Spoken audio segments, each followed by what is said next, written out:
BJP నాయకులు మాట్లాడుతున్న తీరు దారుణమని ప్రభుత్వ ఆది శ్రీనివాస్ విమర్శించారు. బీసీ బిడ్డ కాకపోయినా రేవంత్ రెడ్డి బీసీ బిల్లు తెచ్చారని, సామాజిక న్యాయం పట్ల రేవంత్ రెడ్డికి ఉన్న నిబద్ధతకు ఇది నిదర్శనమని అన్నారు. 55 కాంగ్రెస్ పాలనలో ఒక్కసారైనా బీసీలను ప్రధాని చేశారా అని వాళ్ళ కాంగ్రెస్ను ప్రశ్నించిన రఘునందనరావుకు ఆది శ్రీనివాస్ కౌంటర్ ఇచ్చారు. బీసీ బిల్లు అమలు కాకూడదని రఘునందనరావు కోరుకుంటున్నారని, బీసీలకు న్యాయం చేసే విషయంలో బీజేపీకి క్లారిటీ లేదని దుయ్యబట్టారు. మీ పాఠాలు మీ బీజేపీ పార్టీకి నేర్పని కోరుతా ఉన్నా.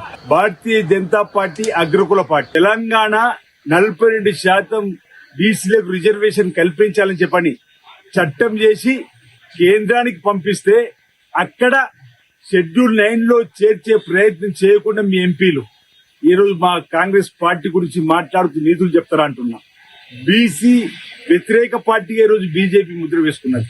ఈరోజు మీరు 2018 పంచాయరాజ్ చట్టాన్ని సవరిస్తూ ఆర్డినెన్స్ చేస్తే దానికి ఆమోదం పొందజేసే క్రమంలో మీ సహకారం అందది. షెడ్యూల్ 9 లో చేర్చమంటే మీ సహకారం అందది. ముందుగా మీ నరేంద్ర మోడీ గారితో మాట్లాడి ఈరోజు ఈ బీసీ బిల్లుకు ఆమోదం పొందేలా ఈరోజు షెడ్యూల్ 9 లో చేర్చే విధంగా మీరు ప్రయత్నం చేయాలని చెప్పని ఈ సందర్భంగా బీసీలపై కపట ప్రేమ మానుకోమంటున్నాం. బీసీలపై ముసలి కన్నుల మీద మార్చమంటున్నాం. మీది అగ్రకుల అహంకారంగా ఉన్నటువంటి విధంగా మాట్లాడేటువంటి మాటలు సరిగానే మాట చెప్తున్నాం. ఈరోజు సామాజిక న్యాయం కాంగ్రెస్ పార్టీలో ఉంది. మా తెలంగాణ కాంగ్రెస్ పార్టీ అధ్యక్షుడు బీసీ బిడ్డ మహేష్ కుమార్ గౌడ్ గారు ఉన్నారు.